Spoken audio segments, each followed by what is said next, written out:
Welcome to Pulp Mythos. I'm Brian here with Spencer, and we're talking about Big Sky Season 2, Episode 16. If you've not hit that sub button, please do so. Leave a like, leave a comment. We're going to cover this every week. I don't know how many more episodes there are. Every time I look, it changes, so until they stop making them. Full spoilers in these discussions. So I'm going to start with, I guess, sort of the more important storyline, and then we'll work around. But that being sort of the Richard storyline, this character that just popped up a couple episodes back. His son died. We now know that his wife was the drug user. Yeah, I don't know. I mean, it's like they keep trying to give me more backstory on Richard, and I was like, I don't care. But he did go trying to get information on the bowlers, and he approaches Tanya. Then he goes, gets in an altercation with Tubb, shoots him, which for a moment I thought killed him, but then it clearly that doesn't seem like what's going to happen. But we get to the ending, and he has approached the bowler compound. We're going to see where that leads.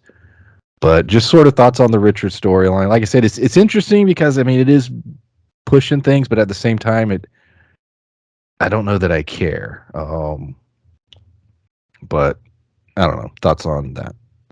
I don't know, because I thought he was a decent addition to the cast. The guy who plays Richard, I've seen him in a couple other things. Well acted, yeah. And he's super funny. Like, this is a much different role. So when I saw him and the kind of role changed a little bit, I was like, "Ooh, okay, this isn't what I was expecting." However, he's done a great job. But my beef with the whole thing was that not the fact that they played it out the way they did, not the fact that they included the, mom as kind of, I don't want to say red herring because it's almost the opposite, but like the only issue I have with it is that the supporting cast around it made me care less about the revelation. And that shouldn't have been the case, because that was a pretty huge twist. And then they played it out almost like it didn't matter, and that was a little frustrating. Well, yeah, because the screw up with the storyline was you get at the point in which you give the revelation about the family and realize, okay, we're sort of doing a how drugs affect family storyline. He had already shot Tubb, the sheriff, so it's like, well, he's going to prison. There's no, you know what I mean? He's already he's done. Richard's story, it's going to wrap up whether he gets killed or they capture him. It's like, yeah, so who cares?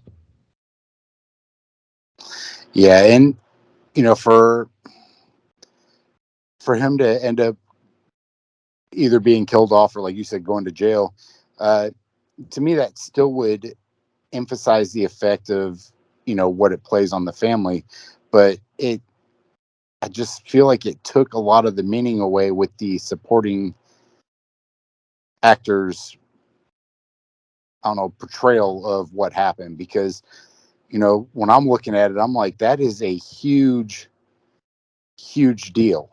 And everyone around him seemed like they knew or something. Like, it was not this, giant revelation of a thing. And it took the emphasis and the,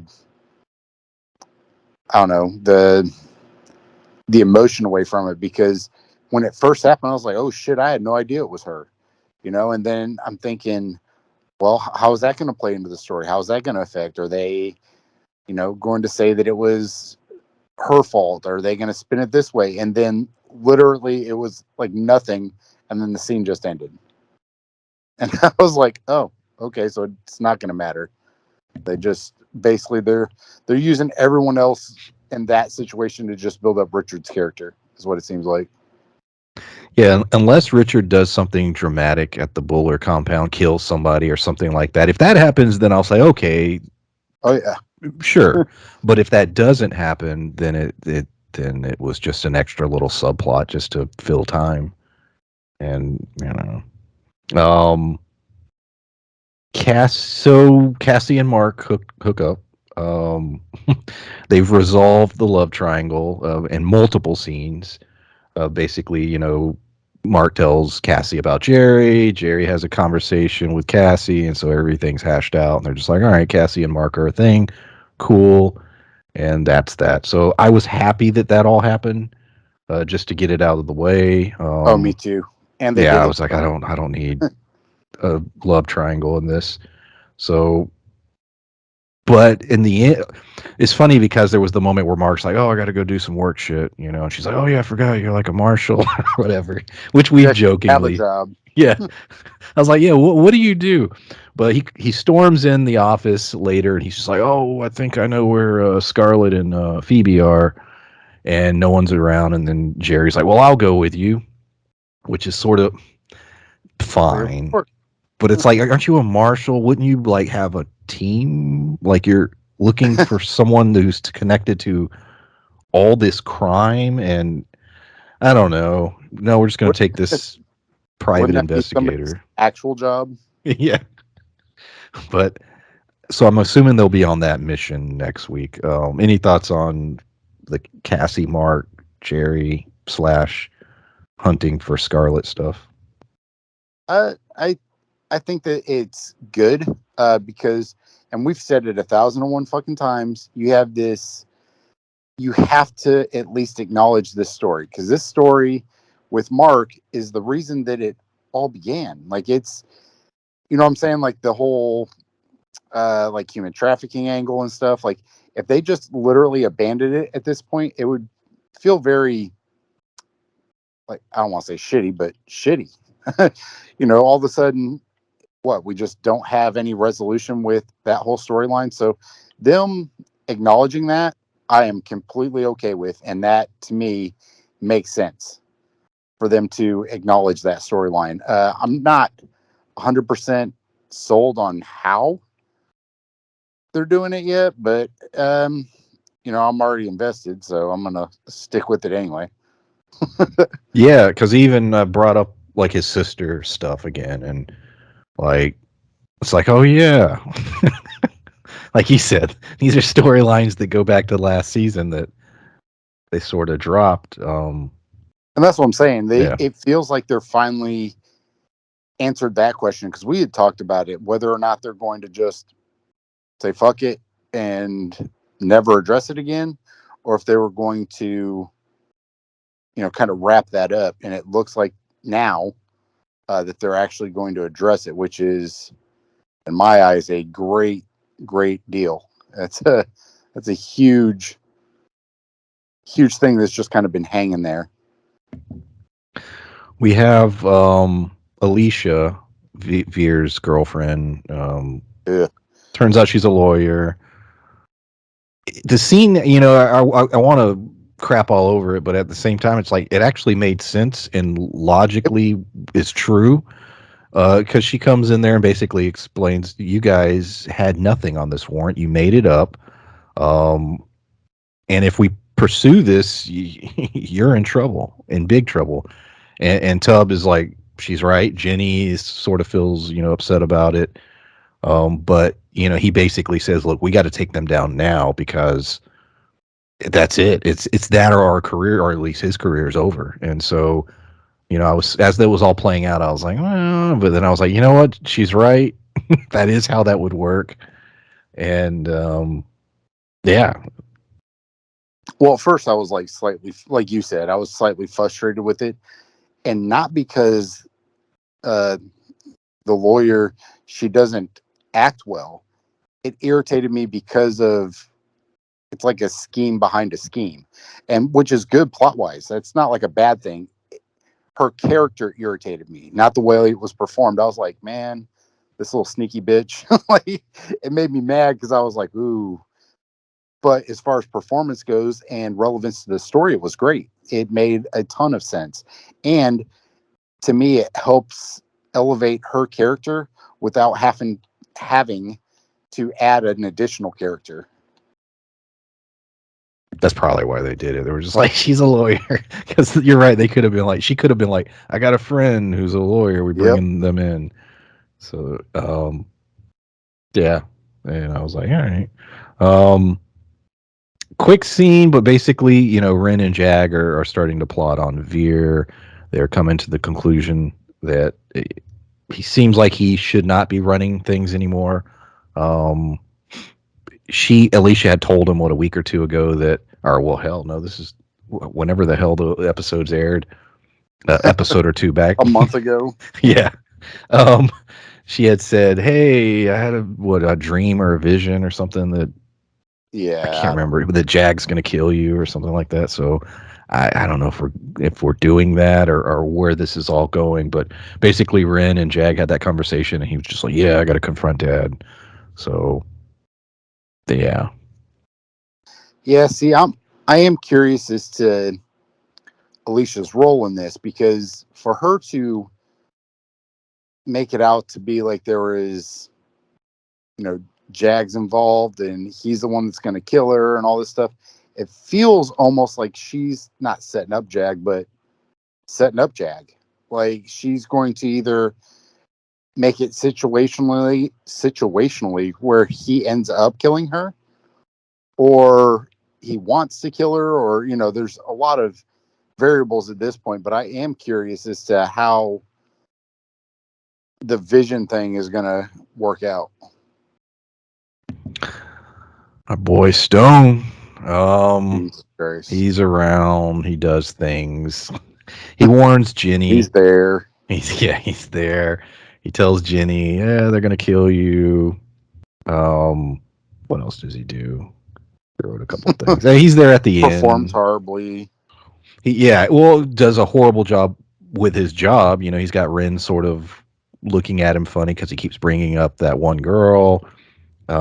He's out there with Richard, so maybe they'll kill each other. Who knows?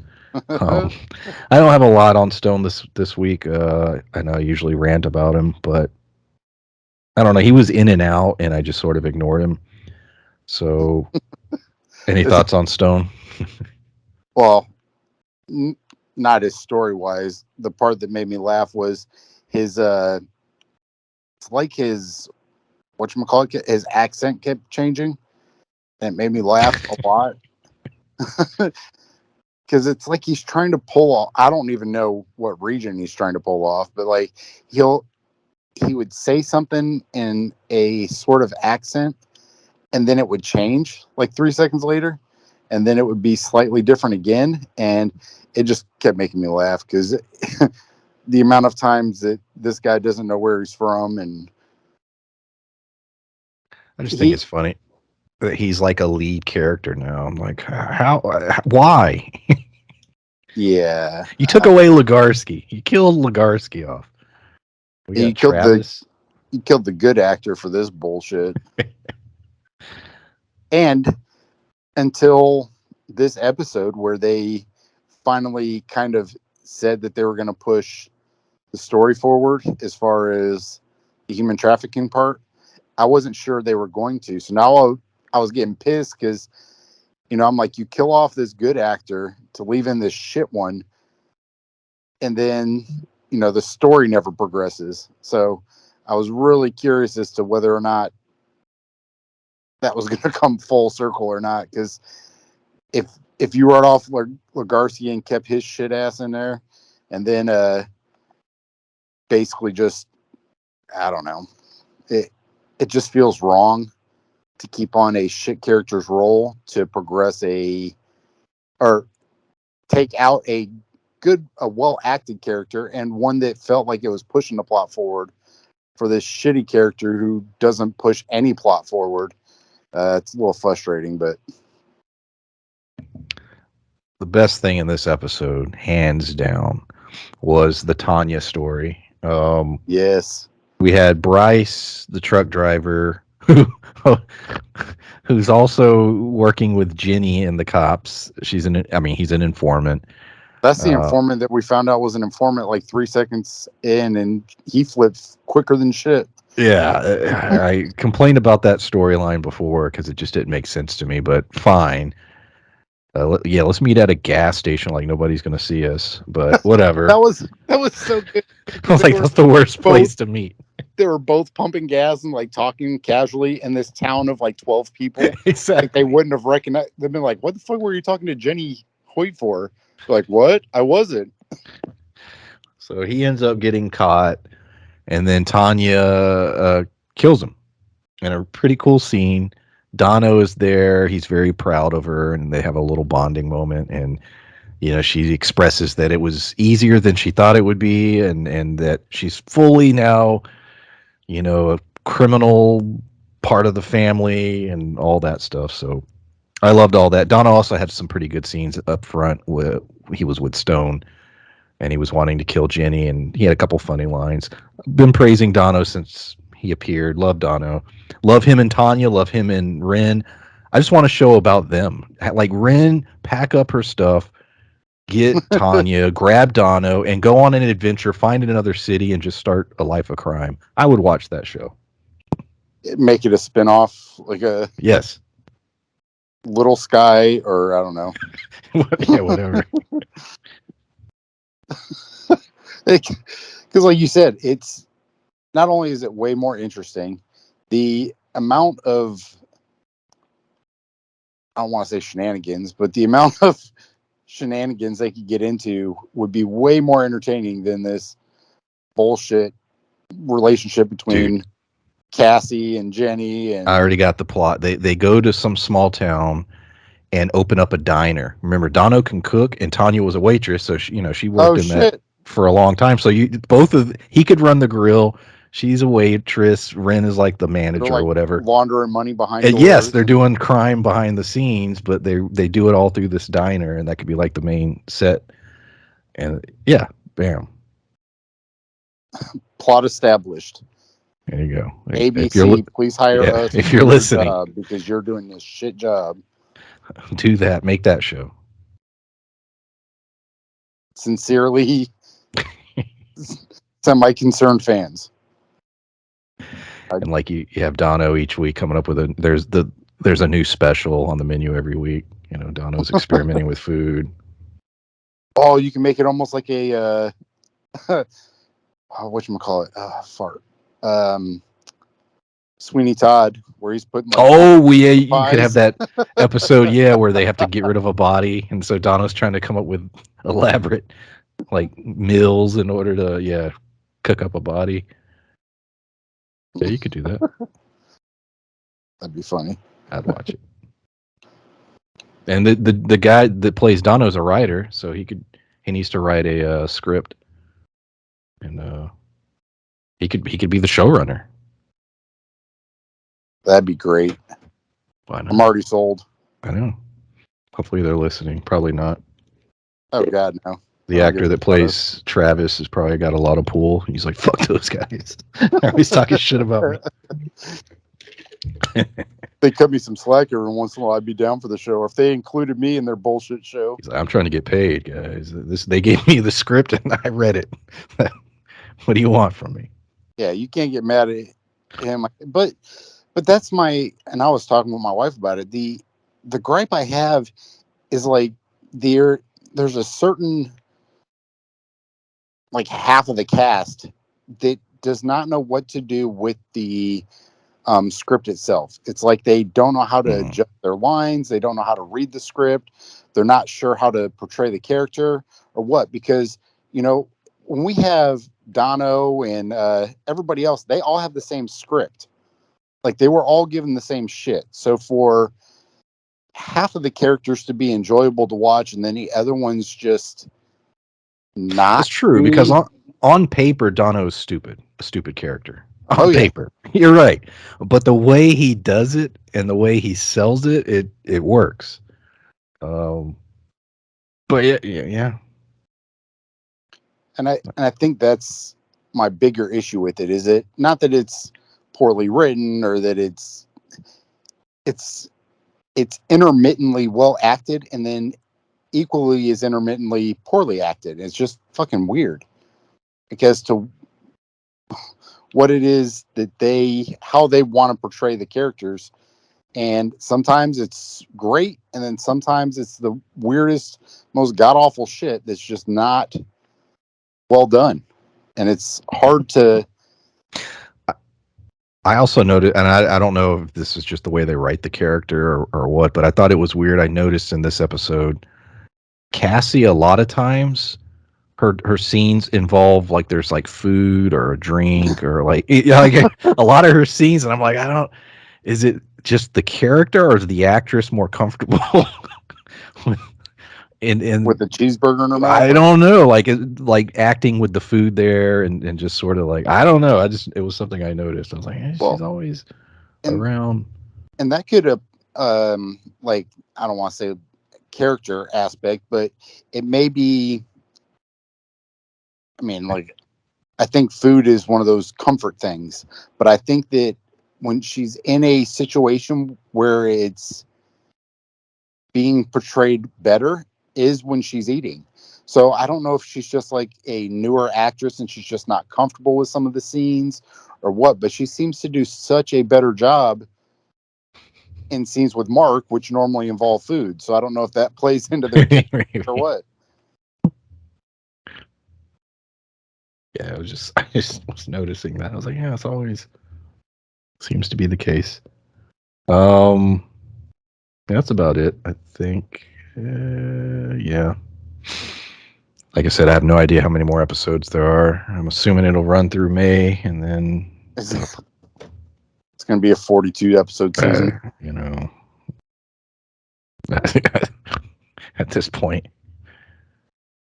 Yeah, I wouldn't be surprised because, the way, I don't want to say Disney's structured, but the way it's, they're not struggling for content. It's like they're trying to shove content across multiple avenues, and they're holding on to content they shouldn't while getting rid of content they should keep. Yeah.